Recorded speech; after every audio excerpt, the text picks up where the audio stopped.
Hello, and welcome back to 50 States, 50 Murders. This is the podcast taking you, the listener, on an auditory road trip across all 50 states while we discuss 50 different murder cases. Thank you all for tuning in to episode 7. As we depart from Oregon and buckle up for our next state, Dakota, can you let the listeners know where we are heading today? Yeah, we're going to be traveling to Arkansas City, Kansas, and we're going to be looking at the murder of Jodi Sanderholm.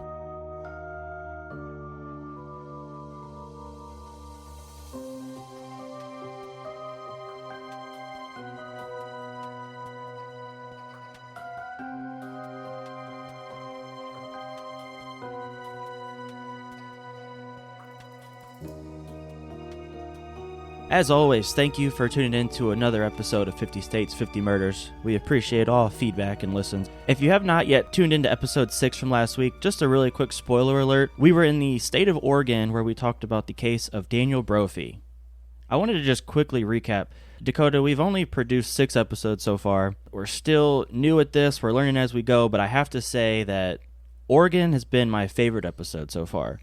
I really had a handful of people text me personally after listening, just in disbelief of Nancy and the phone call, and essentially she just sarcastically confessed to the murder. So we've had some dummies on 50 States, 50 Murders, but thus far, for me personally, Nancy's got to be in the lead. What'd you think about last week? I thought it was good. I did like that case. I don't think I would put her at the top, though. Not yet?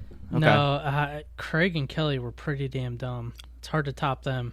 All right, so moving on to week 7. We are traveling from Portland, Oregon, to this week's destination of Arkansas City, Kansas, a.k.a. Ark City. Portland to Ark City, it's 1,813 miles, and it's estimated to be a 25-hour drive. Now, Dakota, thankfully for me and you, this is a fictitious drive, so this was really no sweat for us. What would you say is the longest road trip you've ever been on? Hilton Head. Hilton Head, South Carolina. Okay, what was that, like 9-10 hours, give or take? No, I think it was a little more than that. I thought it felt like 13, 14. I'm kind of curious, realistically, what's the maximum amount of drive time you think you'd be willing to make? I think that's it. That's it? That's as far as you would drive? That sucked. Thing sucks! All right, that's as far as you'd go. You've never flown before. Nope. Do you ever plan on flying someday? Yeah, eventually, if Okay. I find somewhere to fly to. All right, so this week we're going to be covering the murder of Jodi Sanderholm. This is a murder that took place 16 years ago in the state of Kansas. Now, before we jump into the case of Jodi Sanderholm, we're going to talk about the state we're traveling to this week, as well as some notorious murders that happen to take place here. Dakota, as you mentioned, we're traveling to Kansas. It's nicknamed the Sunflower State. And this is because the native sunflower grows rampant in Kansas, and it's the state flower. These sunflowers can grow to be as tall as 15 feet. If you are listening to this episode and you are not aware of where Kansas is at the map, it's dead center of the United States. Take your index finger, put it right in the middle of America, and you're probably pointing to Kansas. In fact, Lebanon, Kansas has legitimately been deemed the center of the lower 48 states. I don't know if you're aware of this, probably not. It's pretty obscure, but there is a chapel located at the quote-unquote center of the USA. People will travel here just to get married at the middle of the United States. Someone that we both like, I mean, I do, I'm sure you do too, Paul Rudd. Oh, yeah. I slapped the bass big time. Of course, everyone loves He's him. from Kansas. He's really the only notable person I could find from Kansas. Wizard of Oz is infamous for being based in Kansas. Toto, I have a feeling we're not in Kansas anymore. Have you ever watched this movie? Yeah, we had to watch it in school. Okay, I don't remember that. I don't really recall ever watching this movie start to finish. For some reason, it's always kind of creeped me out. This could be a podcast of its own. We won't really dive into it too much, but have you ever heard of the stories and details behind the scenes about this movie? Yeah, they're horror stories. I mean, they were like My essentially gosh. feeding her meth just to like keep her going. I think a couple she was, people like, died. 14. She Yeah, was assaulted on set. And I saw something the other day. They produced fake snow, and it wasn't what they use today. It was actually asbestos. Yeah. They're just spraying it on top of all the actors. Yeah, I think the paint that they painted one of the characters with was like toxic. It just a lot of crazy things. That's something to check out if you're interested in that movie. I don't know. As we continue with this project, you slapped Colorado with your number one state you'd like to visit. other than those states, you haven't had too many high grades. In between this podcast, it's really become my mission to sell you on these states. I want to tell you what's great about these states, and I want to get those grades up higher. But I'm going to be honest with you, this is a really tough week for me here. I'm going to tell you what some of their top attractions are. I'm hoping you may find these interesting. My guess is that you probably won't, but let's start it off with number 1, the top attraction in Kansas. It's the Wichita Gardens Botanical. Now, if you're setting out to Kansas, this is the number 1 thing that you're going to want to go to. What is the Wichita Gardens Botanical? Well, it's a garden that's open year-round, 30 different gardens with over 4,000 different species of plants. It features a butterfly garden and a koi pond. What do you think about that? Intriguing? No, that doesn't sound cool No? at all. Okay, well then, I got something else for you. The Eisenhower Presidential Library and Museum. Okay, that's more up my alley. I know my guy is a big history buff. I know you like museums. Dwight Eisenhower, he was the 34th U.S. president, and he was born in the state of Kansas. Something I thought was cool, you can still see his childhood home here. And again, there's a museum, library, all things President Eisenhower. Who's your favorite U.S. president? Go. Oh, jeez. Bill Clinton. Bill Clinton. Nice. Great pick. I want you to listen to me. I'm going to say this again. I did not have sexual relations with that woman. And the last thing I could find for Kansas, bear with me here, I'm working with minimum options. It's the Tallgrass Prairie National Preserve. So along with museums, I know you like parks, I know you like hiking, so maybe this is up your alley. This is a chance for you to get a look into what the original American West frontier looked like before being settled. It's basically just inhabited land as far as the eyes can see in every direction. And it's just a chance to experience majestic ecosystem in its original form. Basically, it's just really tall grass. So that's some top 3 attractions for the state of Kansas. Maybe you come here to get married. Dead Center, USA. Maybe you come to see some tall grass. Eisenhower's childhood home. We'll kind of tail back to this at the end of the episode, and I'll see where you rank Kansas. But we're a murder podcast, so let's talk some murder. Kansas is 29th out of all 50 states for murder per capita, 3.4 murders per 100,000 people. Kansas really is not the most interesting state, but Dakota was able to dig up some very interesting, infamous murderers from the Sunflower State. So Dakota, go ahead and kick us off with case number 1. Yeah, we got to start with the most famous killer to ever come out of Kansas. That was the BTK killer. The GOAT. He got the name for his style of killing, and that was to bind, torture, and then murder his victims. His real name was Dennis Rader, and he murdered 10 people, and they ranged from ages 9 to 62. His story is pretty damn insane. He had a bunch of mental health issues, but he covered them up, so everyone around him just thought he was a normal guy. And he was active from 1974 to 1991. So 17 years, he just terrorized the state of Kansas. He was deep in his bag. Yeah. And there was one point where he was a home security installer, and most of his clients were getting security systems because of the BTK killer, not knowing that it was him installing. Yeah, if you were going to be a practicing serial killer, I can't think of a better occupation than this right here. It's brilliant. It's a fucked up guy, but brilliant. So 13 years after his last murder in 91, it was a cold case. They had no leads to any of it, and he seemed to have gotten bored with that. Yeah. So he wanted to mess with the police a little bit. So he pulled out the Zodiac killer style, and he decided to send photos. He took photos of his victims while he was torturing them, sent that to the police to flaunt his work, and that went on for a whole year. He just kept sending things in. The police had no clue who it was until he sent a floppy disk instead of a letter. So from there, police were able to find an encrypted Word document on there, and it was his name was on there. So that led to his arrest in 2005, and he's one of the most famous serial killers that's still alive in prison. Something about me and you, on the podcast, off the podcast, we're big fans of conspiracy. You kind of make a very small mention of how he went Zodiac style after becoming bored, just kind of getting tired of the same old, same old. Would you be willing to possibly go on record here and say that maybe this was the actual Zodiac killer, just practicing in different states? No, he stayed in his home state. I don't think he went that far out west. So this kind of feels like a fitting time to give a quick little shout out. We don't do too many shout outs here, but a quick shout out to our guy Corey. He's one of our day one listeners. And when we make it to the Lone Star State of Texas, he has an intriguing conspiracy theory of his own related to an infamous murderer that we'll talk about and a possible Zodiac killer connection of his own. Corey also asked if we were going to make mention of the Bender family when discussing Kansas. I do see that you have them up next, so go ahead and tell me and our listeners about who the Bender family is.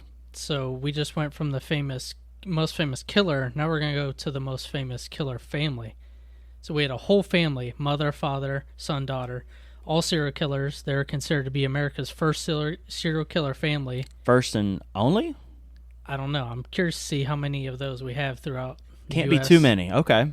So we got a whole family of just killing. All right. Yep. So in the 1870s, they owned a store and a little inn in middle America, so a lot of people passing through. And they killed up to 10 people with hammers. And when the police found out, the police were onto them, they bought train tickets and escaped. And from there, no one knows what happened to them. So groups of people and bounty hunters claimed to have killed them, but no one could actually prove that they killed this family. And sightings went on for the next 20 years, and no one knows what happened to those 4 people. I like the intrigue, the mystery of that one. Unsolved. Did they die? Obviously they're not alive today, but yeah. For some reason, this family, it kind of gives me like Texas Chainsaw, Jeepers Creepers vibes. Now, not necessarily like the characters themselves, but just the settings of those movies. You got like middle of nowhere, dust and ghost towns, and there's like maybe 1 or 2 houses and just a obscure gas station or general store, and it was theirs. Yeah, and it's just there's always like a group of people, their car breaks down, or they got to ask for directions, and instead of like getting out of Dodge, they just stick around until they're just mass murdered by the family. So this Bender family really kind of gave me those same type of vibes. We have one more infamous murderer, someone I've personally never heard of, so I'm interested to hear a little bit about it. Who do we got last? Yeah, we have Diana Lumbrera. Nice. And this has got to be one of the wildest cases that I've ever looked into. And that's because she killed 6 people all in plain sight, and she was never arrested until the final. So in the span of 14 years, 6 children that were in her care all died in the same manner. So she started in Texas, and then she finally ended up in Kansas, where five of the children were her own, and one of them was like a cousin or something. Mm-hmm. So in each case, she rushed them to the hospital, said they stopped breathing, and then she would blame the staff for not resuscitating them. At the hospital? Yeah. Okay. Yeah, so in reality, she was strangling these kids. And the first 5 were in Texas, and then the last one was in Kansas, and they realized something was up. Yeah, something's a little out here. Okay. This is the first time I've heard of Diana Lumbrera. Don't know if I pronounced that as well as you did. This is 2 weeks in a row where we have a female serial killer who is just killing children of their own. Now, this is like, I have to say, these are like the hardest cases for me to understand or to just comprehend. Do you happen to know the time frame when this happened? Was this in our lifetimes? I think it was A little bit before our time? I think it's about 30 years ago. Okay. So now that we've talked about the state of Kansas, some of its biggest serial killers, I mean, we have potentially the biggest serial killer. We have the biggest serial killing family. And then we have Diana, who's just a weirdo. Let's jump into our murder case of the week. And this is going to be the murder of Jodi Sanderholm. Yeah, so we're going to start with the afternoon of January 5th, 2007. Cindy Sanderholm called her home from work, as she routinely did, in an attempt to reach her 19-year-old daughter, Jodi, who would usually go to dance practice and come home, grab the mail, shower, and then go on with her day. But this time she didn't answer, which worried her mother because it was uncharacteristic. So after multiple attempts, she reached out to her other daughter, Jennifer, to help locate Jodi. Now, Jennifer at the time was far along in pregnancy. She was about to have a kid. So it was her first kid, and Jodi is very anxious for this kid to come. So when Jennifer decided to reach out to Jodi, she didn't get any answers, and that's when the panic started to set in, because she wouldn't ignore her sister that was expecting to go into labor at any time. Yeah, she's about to pop. Yeah. So Cindy left for work to rush home, where she didn't find Jodi's car. The mail was still not brought into the house, and it actually wasn't even in the mailbox. So then she reached out to her husband, and from there they reached out to Jodi's friends, who said she showed up for the morning practice and then left to go home. And after all efforts to reach their daughter failed. At 6 o'clock p.m., they filed a missing persons report with the city police. So right off the rip, this sort of reminds me a little bit of the case we talked about in episode 1, Hannah Hill here in Ohio. Her family also unable to make contact with her, and immediately day one, they just had this gut instinct that something was wrong. In that case, they attempted to file a missing persons report the same day, but if you remember, the police pretty much said, it's too soon. It's too early to file a missing persons. But in this case, the family was successfully able to place a missing persons report, no issues. Almost kind of made me think about a scenario in my own head. I know neither of us have children. Hypothetically, let's pretend we did, or just speaking about a loved one in general. If you personally attempted to make contact with someone, no response, how long for you personally until you decide a missing persons report needs to be filed? That's tough, because the only people I call are my parents, and they don't like to answer the phone. So okay, so I'm how not many in days? the same position. How many days of no responses until you feel like? Probably one. Yeah. If I try the second day, then that's when I would worry. All right, so we're talking about Jodi Sanderholm. Let's talk about the victim herself. Jodi Sanderholm, she was a 19-year-old pre-pharmacy major. She was attending Cawley College. This was a small community college in Arkansas City. To give a better idea of how small this community college was, there were only a little over 2,000 students attending. At Cawley College, she was part of the dance team. Joining Jodi was her best friend Lori, whom she had met through dance in high school. Now, back in high school, Jodi was the captain of the dance team her junior and senior year. Outside of dance, Jodi excelled academically. She was very intelligent, and naturally, you have to be pretty smart if you're going to major in pre-pharmacy. She graduated Arkansas City High School as her class valedictorian. At such a young age, Jodi had so much going for her, not only as a student at her local community college, but also as a dance instructor at several different locations. She was doing exactly what she loved and what she was passionate about. Yeah, so through Jodi's parents, the police learned that she had a boyfriend by the name of David Maringer. After reaching out to him, they learned that coincidentally he was out of the state. Very strange. Yeah, he was visiting his brother in Texas. So he acted broken up by the news, but as we saw last episode, Nancy acted broken up when she killed him. Yeah, interesting. But he agreed to come back to Arkansas City right away. And upon arriving back home the following day, the police gathered information about his whereabouts. He said he hadn't spoken to Jodi since the 4th, which was the day before her disappearance. And his bank and phone records were then searched. And the results came back and confirmed that he was in Dallas, Texas, where he said he was. With the partner off the suspect list, police then had to dig a little deeper. So the news of Jodi's disappearance spread to surrounding police departments, and they offered their help for anything that could help the lead to find her. And they searched every road, hoping that her car would pop up. They searched every alleyway looking for a body, but no luck. The only thing police had was the last time she was seen, which was her dance practice at 10 a.m. the morning of the 5th. So they conducted further interviews with her teammates, and multiple teammates, including her best friend Lori, mentioned a guy named Justin Thurber, who had been hanging around the school parking lot watching them.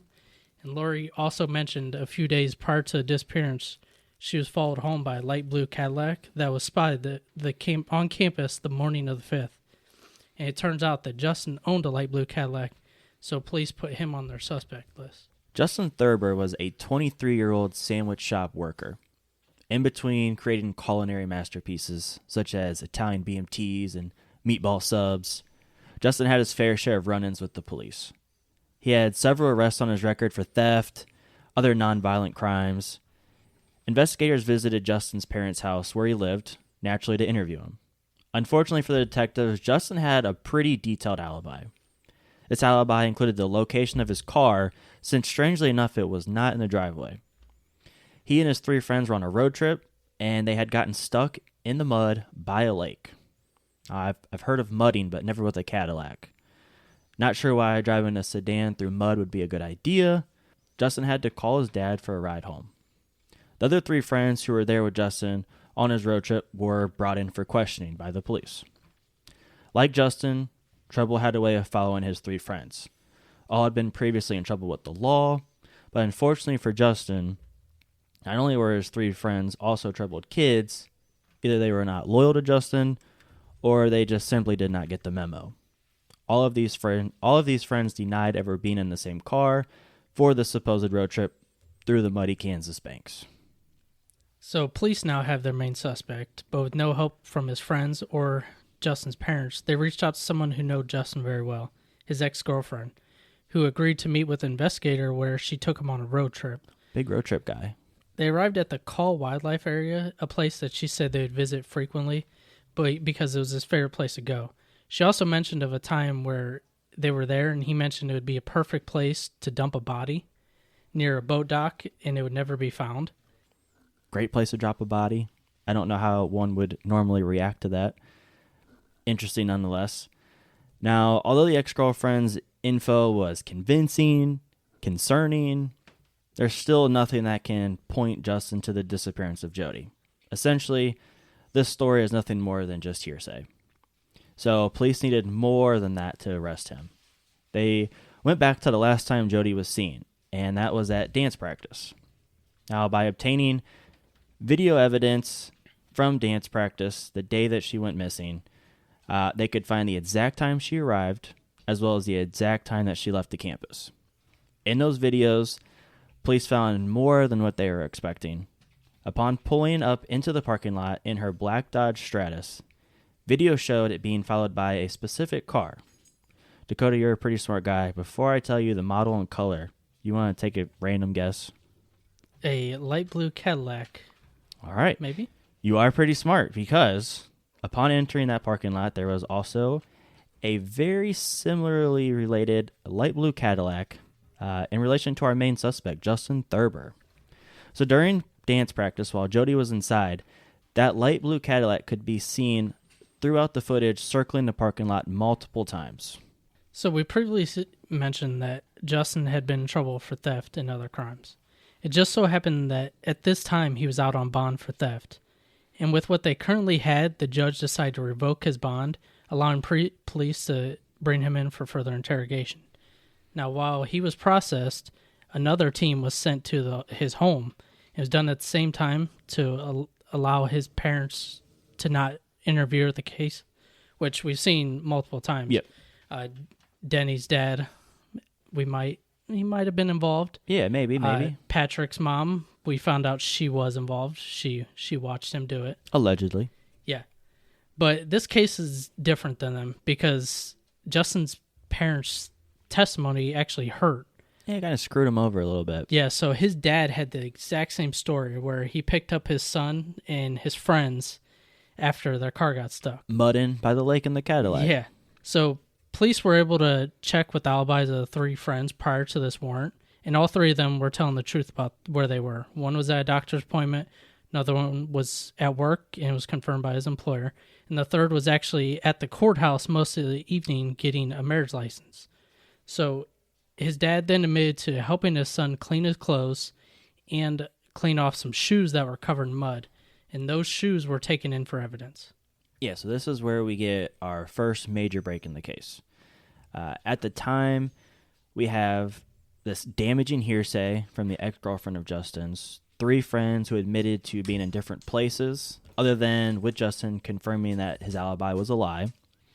And we also have video footage showing Justin on the premises following Jodi. The issue at this moment is there's still no actual murder victim, there's no body of Jodi anywhere, and no actual substantial evidence to prove Justin was in fact involved. Police simply just had nothing to go on. The Call Wildlife Area was being searched by many people, but with 4,300 acres, they were really just having no luck. Interrogations going nowhere, evidence taken giving no leads. The car was clean, none of Jodi's DNA inside. Cell phone records showed him around where he claimed to be, but the shoes that you mentioned, the shoes that his dad cleaned, really helped police get their first solid clue. Across the street from the Sanderholm's residence, where Jodi would grab the mail daily, there happened to be shoe prints in the mud. And wouldn't you know, the print in the mud was the exact match to the same shoes of Justin's, the shoes that his dad helped clean.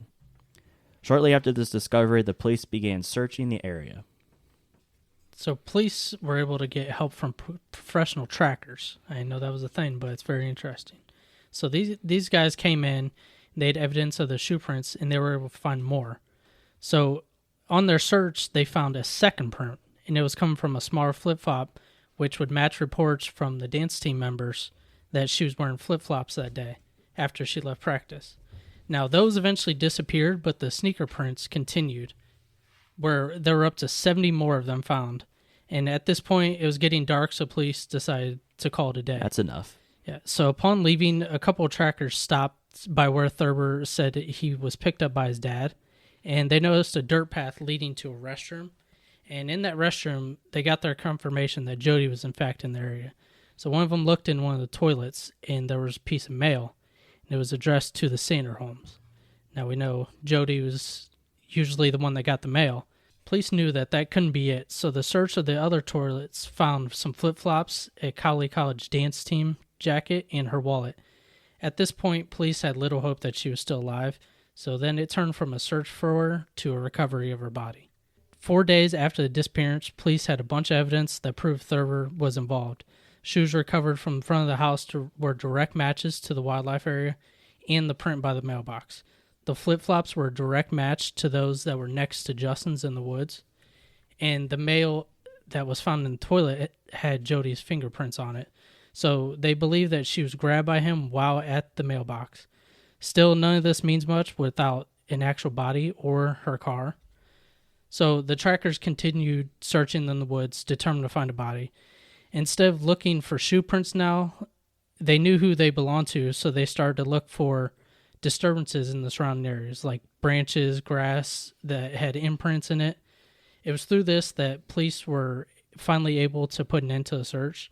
Past a patch of grass that was stepped on, the body of Jodi was found, and it was buried under a bunch of tree branches. Jodi Sanderholm has now been located. We now have a body that's been discovered, and on that same day, Jodi's car also located. Tim Miller, the owner of EcuSearch, a famous recovery team, arrived on the scene. Yeah, so Tim has experience with this because his own daughter was murdered, and that's what gave him the inspiration to found this company. And his company was behind some pretty big searches, including Casey Anthony finding Kaylee. Okay, so this might not be the first time we mentioned Tim Miller in this podcast. Tim, using sonar at the scene, they were able to recover the black Dodge Stratus from the lake, and even though it was full of water for 4 straight days, investigators were still able to find one of Justin's hairs on the driver's seat. This proved to be the final nail in the coffin, as police had all the evidence needed to put Justin away for life. And that's going to naturally transition us to the sentencing of Justin. Justin Thurber was charged on February 2nd, 2009 with murder, attempted rape, and the kidnapping, which he was sentenced to death. Now, today, Justin is only one of 9 people on death row in Kansas, and he's one of the longest standing people. So, Dakota, a few weeks back when we talked about the state of Colorado, the shooting at Columbine, the shooting at the Aurora movie theater, you had asked me my thoughts on gun control. It was a pretty loaded question, and admittedly, I didn't really have an answer for you, as it was kind of sprung up on me. But off air, you made a really good point. It's a podcast. That's what this is for, to have open discussion and give our takes, whether it's hot or cold. I wanted to take that same opportunity to throw this one back at you. It's a hot button issue that people feel lots of different ways about, and that is the death sentence. The death sentence here in the United States, no right or wrong answers. I'm just kind of curious to get your take on this one, being sentenced to death versus serving life in prison until you die of your own accord, basically. Do you agree with the death sentence? All right, so unlike your gun control You're going to give me a thing, real answer. I'm going to give you what the hell I think. I'm for it. And that's only in cases that it can be clearly proved that it was them. I'm a big fan of eye for an eye, so I'm more of they should get what they gave out. So in this case, it is proved that he did it. I do think he should be put to death, and I don't think they should wait as long as they do. Now, one of the guy, I think the longest standing guy in Kansas that is on death row, killed his wife in the early 90s, and he's still in jail, and they're still going through this whole process. That's just way too long. It was proved because he did it in front of a cop. So, yeah, he should be dead. I appreciate you not pussyfooting around the issue and just getting straight to it, giving me your genuine thoughts and opinions on that. That's great. I personally, I'm cool with the death sentence. However, I do have one. I don't know if it's a take. I'm thinking I almost feel like it's a death sentence an easy way out, though. I mean, I know you're being put to death, but I almost feel like I want you to spend your full life in prison, just sitting there. I almost feel like getting put in the chair or the whatever lethal injection. I almost feel like it's a way out in a way. I see that, yeah. But these people are also a waste of life, so the taxpayers' money. In closing, each and every week, as Dakota and I fictitiously travel state to state across the USA, covering the state, things to do, things to see, oddities, and just things that make them unique. Infamous serial killers who have claimed several different victims in each state, as well as our own personal case. Dakota's going to be blind ranking each state in order of desirability, in order of 1 through 49, how badly he would want to visit. So to recap, today we talked about the sunflower state, Kansas. Dakota, you have the botanical gardens, sunflowers that grow to be 3 times as tall as you personally. President Eisenhower's childhood home, and you have the prairie fields. We had the BTK killers, the Bender family, Diane Lumbera, as well as our case of Jodi Sanderholm. As we put the bow and ribbon on episode 7, take me and the listeners through your thoughts, opinions on the state of Kansas, and ultimately, where would you rank Kansas on this list? Well, while we were talking, I had some time to look up some of these things you're talking about. The botanical gardens, they look a lot better than you made it sound. Oh yeah, it's pretty nice. It's the number one attraction. Yeah. So among other things, the Evel Knievel Museum. Interesting. You love museums. Yeah. So a lot of these are in the state capital, Topeka, and that looks like a place I would want to go. So based on my own research, since yours didn't do it justice, I would have to put Kansas maybe 28. 28. Okay. Yeah. We're at the lower tier still, but yeah, there's a lot of historic sites, a lot of like forts and old war stuff that's there that I would like to see. Awesome. Well, then I hope you get to make it to Kansas someday, my friend. As we conclude episode 7 of 50 States, 50 Murders, we want to just continue to thank you, the listener, for tuning in each and every week, covering a new state as well as a murder case. If you have not already, please be sure to follow, subscribe, and tune in next week for episode 8.